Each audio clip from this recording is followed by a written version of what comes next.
அதனால இந்த தீய சக்தியா இருக்கட்டும், இந்த ஊழல் சக்தியா இருக்கட்டும், ரெண்டு பேரும் தமிழ்நாட்டை ஆண்டவே கூடாது. அனைவருக்கும் வணக்கம். இந்த வீடியோ பதிவில் தமிழக வெற்றிக் கழகம் தலைவர் விஜய் அவர்களை கடுமையாக விமர்சிக்க ஆரம்பிக்கும் அதிமுகவை பற்றியும், அது தேர்தலில் என்ன தாக்கத்தை ஏற்படுத்தும் என்பதையும் விரிவாக விவாதிக்கலாம். அதற்கு முன்பு சேனலை மறக்காமல் சப்ஸ்கிரைப் செய்யவும்.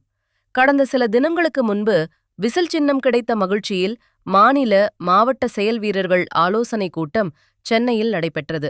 ஈரோடு மாநாட்டுக்குப் பின் சுமார் 40 நாட்கள் கழித்து அரசியல் நிகழ்ச்சியில் கலந்து கொண்டார் விஜய். என்ன பேசப் போகிறார், கூட்டணி பற்றிய முடிவு, அடுத்த கட்ட அரசியல் போன்ற கேள்விகளுக்கு விடை என்ன என அனைவரும் ஆர்வமாயிருந்தனர். ஆனால் எப்பவும் போல கரியரின் உச்சம் நம்ம பிள்ளை விஜய் ஊழல் செய்ய மாட்டேன் போன்ற சினிமா பஞ்ச் வசனங்களே மிஞ்சியது. ஆனால் இம்முறை தீய சக்தியுடன் ஊழல் சக்தி என ஆண்ட கட்சியான அதிமுகவை சீண்டினார். அது மட்டுமில்லாமல் அதிமுகவைப் போல நான் அடங்கி போக மாட்டேன், அண்டி பிழைக்க மாட்டேன், அடிமையாக இருக்க மாட்டேன் என அதிமுகவை கடுமையாக விமர்சித்தார். இதை சற்றும் எதிர்பாராத அதிமுகவுக்கு பெரும் கோபத்தை ஏற்படுத்தியது. ஏனென்றால் இதுநாள் வரை விஜயும் அதிமுகவும் ஒருவரை ஒருவர் பெரிதாக விமர்சித்ததில்லை. இதனால் கண்கள் சிவந்த எடப்பாடி பழனிசாமி தங்களது அதிகாரப்பூர்வ ஐடி விங் மூலம் உடனடியாக மிக கடுமையாக விஜய் அவர்களை விமர்சித்து பதிலடி கொடுத்தார். எடுத்த எடுப்பிலேயே பனையூர் பண்ணையாரே என்று விமர்சித்து, அவர் இன்னும் தெருவில் இறங்கி மக்களோடு மக்களாக இல்லை, பண்ணையார் போல ஆடம்பர அரசியல் செய்கிறார் என் அட்டாக் செய்தனர்.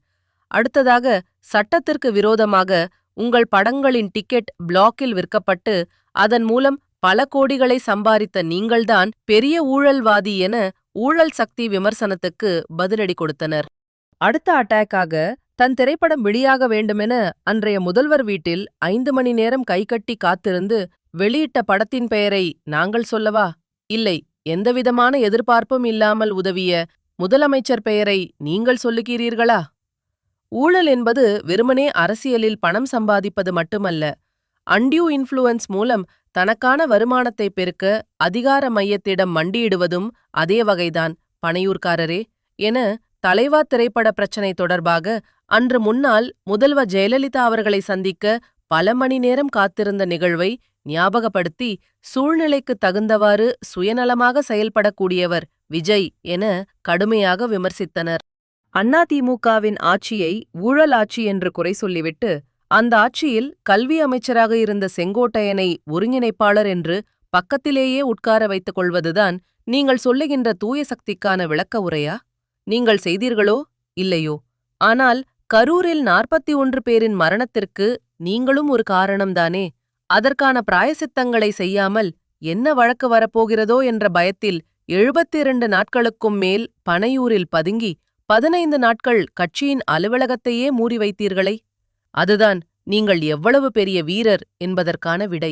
உலக வரலாற்றிலேயே முதன்முறையாக இறந்தவர்கள் வீட்டிற்கு சென்று ஆறுதல் சொல்லாமல் பனையூரில் வந்து ஆறுதல் வாங்கி செல்ல வைத்தது எல்லாம் வேற லெவல் பண்ணையார்தனம். இதற்காக உங்களுக்கு டாக்டர் பட்டமே கொடுக்கலாம் என கரூர் கூட்ட நெரிசல் விபத்தையும் கையில் எடுத்து அட்டாக் செய்தனர். விபத்து நடந்தபோது அதிமுக விஜய் அவர்களுக்கு ஆதரவான நிலைப்பாட்டில் இருந்தது என்பது குறிப்பிடத்தக்கது.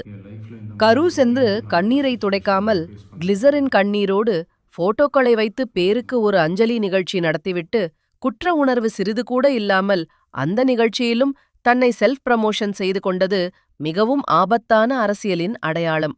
அரசியலில் நல்லவர்களாக இருக்கலாம், வல்லவர்களாக இருக்கலாம், ஆனால் ஒன்றுமே தெரியாத புரியாத தனது ஃபேன்களை கூட ஏமாற்றும், இன்னும் டைரக்டர், நடிகராக இருக்கும் தமிழக வெற்றிக் கழக தலைவர் போன்றவராக மட்டும் இருந்துவிடக்கூடாது.